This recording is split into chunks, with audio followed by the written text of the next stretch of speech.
Assalamualaikum warahmatullahi wabarakatuh. Di video kali ini saya ingin menyampaikan tentang aplikasi statistik yaitu SPSS dan AMOS. Perkenalkan, nama saya Sumardi, nomor induk mahasiswa saya 2361101072, angkatan 16. Nah, di video kali ini saya ingin menyampaikan tentang bagaimana penggunaan aplikasi SPSS dan AMOS. Di sini sudah ada data responden, yang mana pada data ini terdiri dari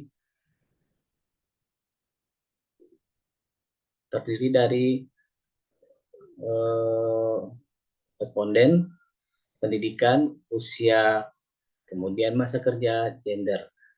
Nah, dari rata-rata responden ini, dari pendidikan, usia, masa kerja, gender, bisa kita lihat di sini berapa jumlahnya.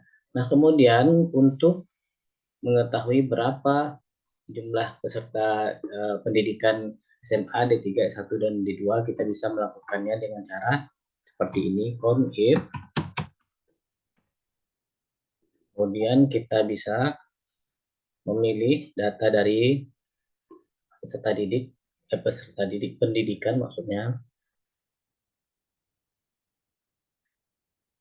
Kemudian kita bisa memilih satu, enter. Nah, di sini terlihat bahwa responden yang pendidikannya SMA terdapat 2. Kemudian untuk D3 kita lakukan hal yang sama, on if. Kemudian kita pilih 3 sampai ke 103.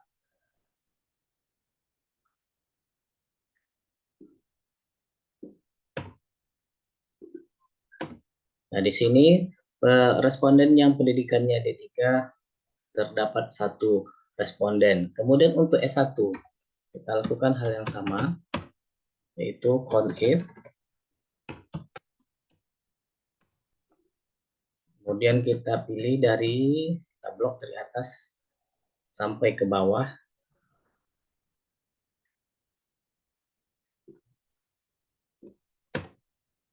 D3. Di sini terlihat responden yang pendidikannya S1 terdapat 96 responden. Kemudian untuk S2 bisa kita lihat, kemudian kita blok dari atas sampai ke bawah seperti ini ya. Bawah, kemudian kita lakukan hal yang sama. Nah, di sini terlihat untuk SMA 2 responden, untuk pendidikannya D3 satu responden, kemudian untuk pendidikannya S1 terdapat 96 responden, kemudian untuk S2 4 responden, sehingga apabila dijumlahkan ini berjumlah 103. Kemudian untuk usia kita lakukan hal yang sama seperti kita mencari pendidikan tadi ya, count if. Kemudian usia, tablok dari atas sampai ke bawah.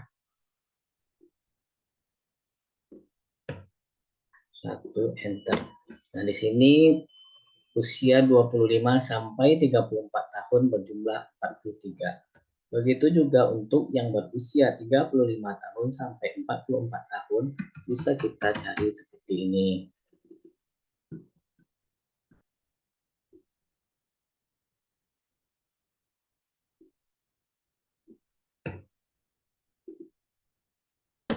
Nah, di sini terlihat kan, responden yang berusia 35 sampai 44 tahun berjumlah 31 responden. Kemudian begitu pun seterusnya untuk yang berusia 45 sampai 54 tahun. Kita lakukan hal yang sama, kemudian kita pilih 3. Nah, di sini responden yang berusia 45 sampai 54 tahun berjumlah 25. Kemudian untuk responden yang berusia 55 tahun sampai 64 tahun bisa kita cari juga.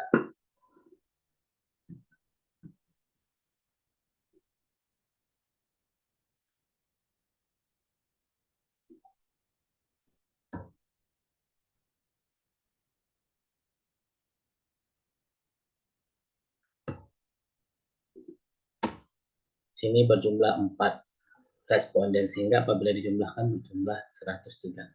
Kemudian untuk masa kerja, di sini terdapat beberapa pilihan, yaitu masa kerja di bawah 6 tahun, kemudian masa kerja 6 tahun sampai 10 tahun, masa kerja 11 sampai 15 tahun, masa kerja 16 sampai 20 tahun, masa kerja 21 sampai 25 tahun, masa kerja 26 sampai 30 tahun, masa kerja di atas 30 tahun.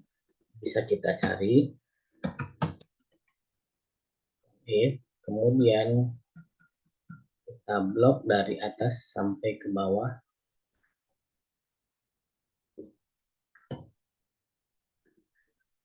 Nah, bisa terlihat bahwa responden yang berusia yang masa kerjanya di bawah 6 tahun berjumlah 39. Kemudian untuk yang masa kerjanya 6 sampai 10 tahun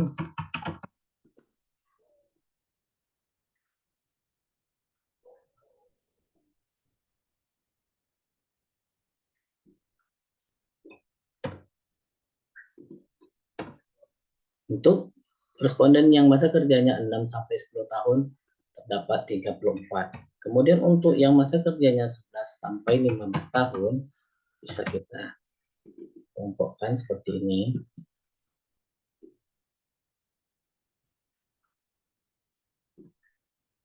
Bisa kita kelompokkan dengan 18 responden. Dan begitu juga untuk responden yang berusia 16 sampai 20 tahun.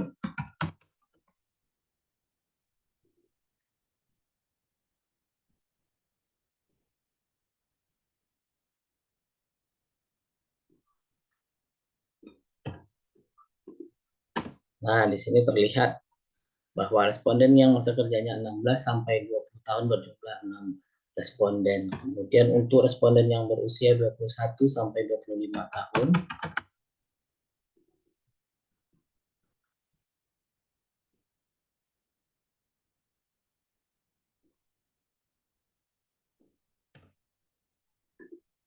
berjumlah 3 responden. Untuk responden yang masa kerjanya 26 sampai 30 tahun, kita cari, kita ulangi lagi ya.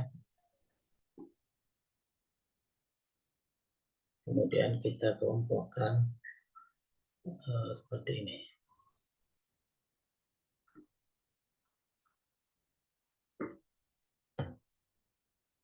Nah, di sini hanya ada 1 responden. Kemudian untuk responden yang masa kerjanya di atas 30 tahun, apakah ada atau tidak? Bisa kita lihat ya.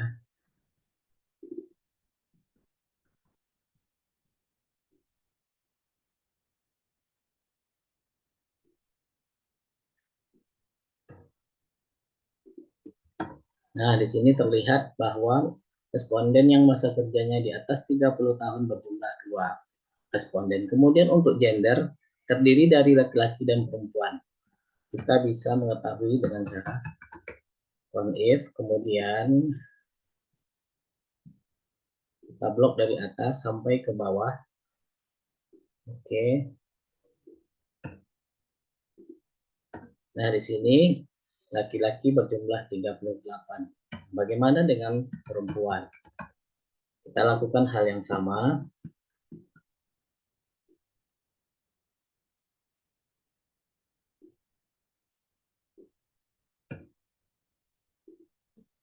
Nah, di sini untuk gender terdiri dari 38 laki-laki dan 65 perempuan, sehingga apabila dijumlahkan berjumlah 103. Kemudian di sini sudah tersedia distribusi frekuensi untuk mengetahui nilai dari distribusi frekuensi antar variabel.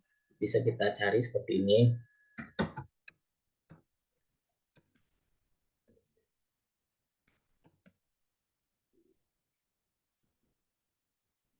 Untuk Y211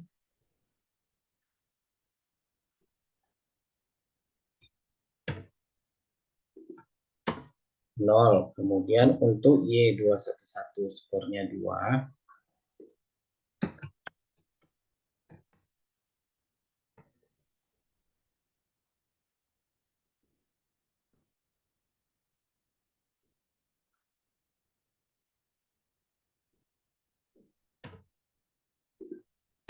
juga 0. Kemudian untuk yang ketiga,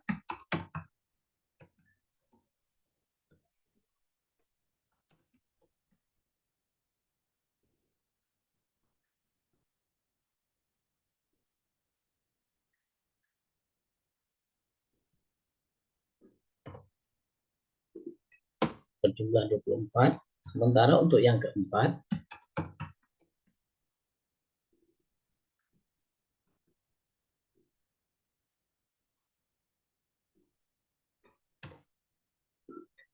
berjumlah 62. Sedangkan untuk yang kelima,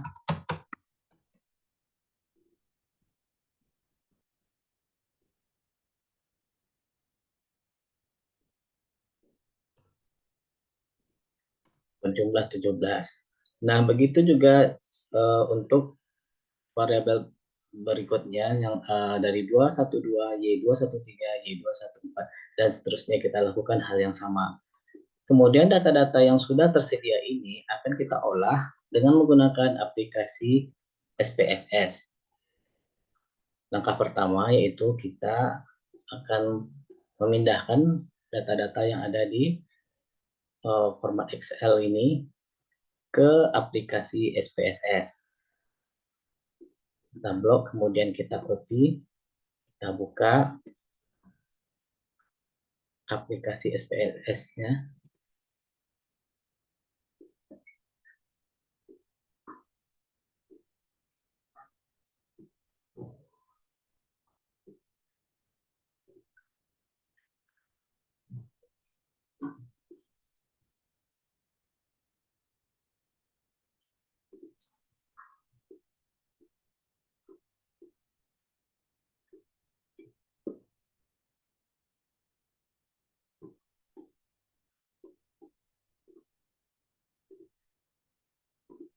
Kemudian kita pastikan di sini.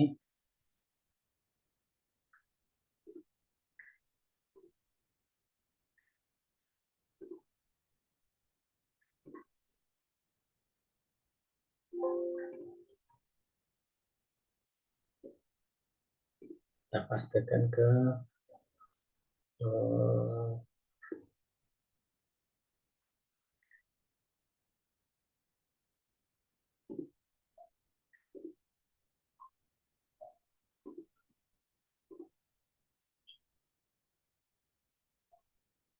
nah, di sini terlihat data variabel datanya belum mempunyai nama. Nah, untuk memberikan nama pada variabel data ini kita lakukan dengan cara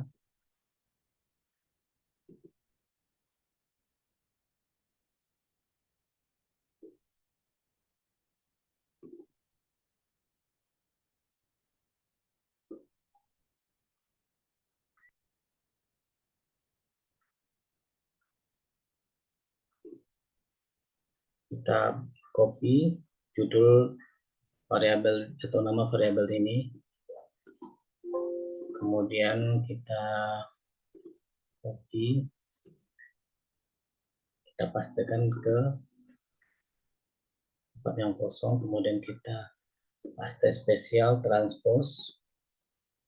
Nah, data ini yang akan kita copy ke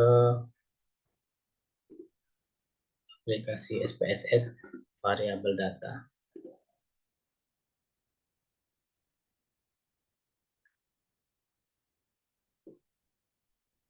Nah, di sini sudah terlihat data view sudah mempunyai nama-nama atau nomor ya. Kemudian data-data ini akan kita uji seberapa eh, reliabilitasnya dengan cara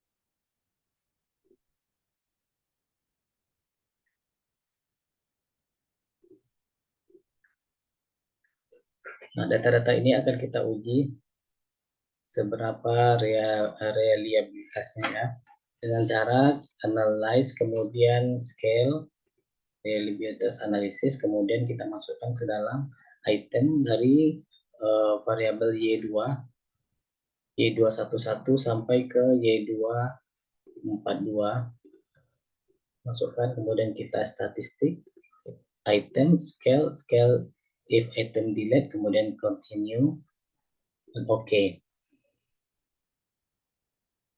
Kita tunggu.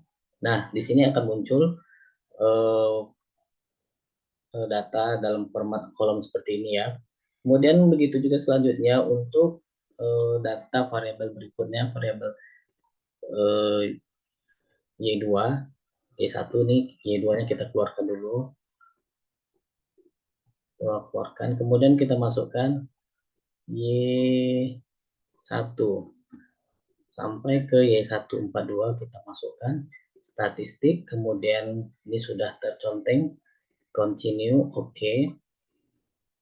Sudah terlihat di sini reliability. Kemudian kita lakukan hal yang sama untuk variabel selanjutnya, itu variabel X-nya ya.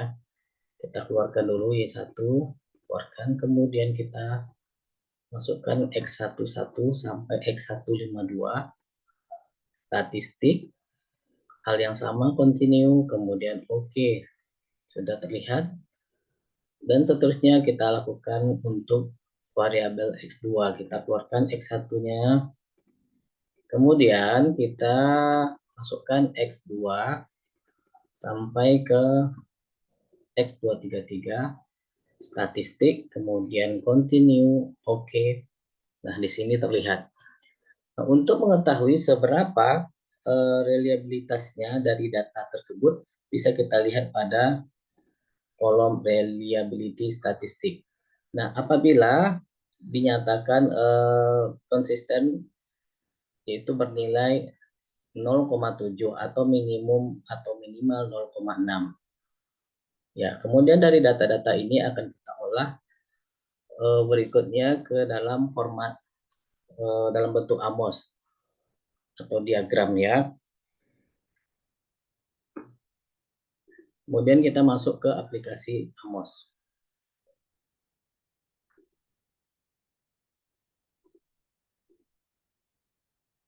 Nah, di sini di aplikasi AMOS sudah terlihat bahwa lembar kerja kita masih berbentuk landscape, memanjang, bukan landscape.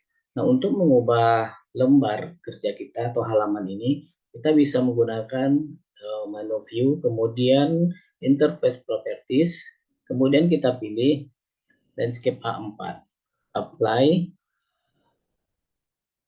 kemudian lembar kerja kita sudah berbentuk landscape. Nah, selanjutnya kita bisa memulai untuk membuat diagram seperti ini.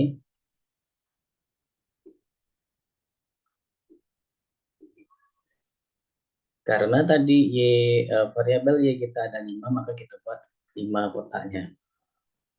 Kita gunakan menu ini untuk rotasi kemana arah yang kita inginkan.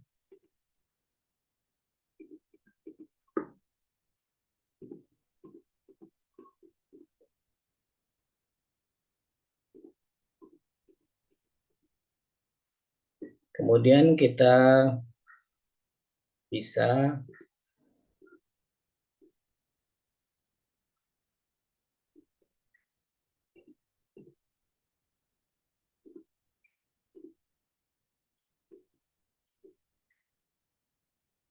membuat kopiannya.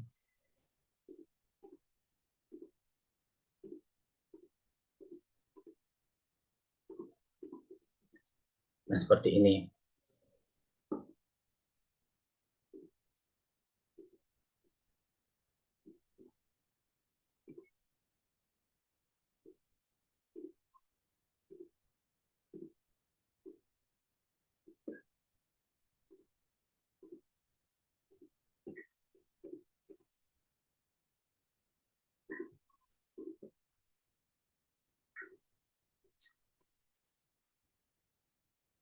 Nah, seperti ini.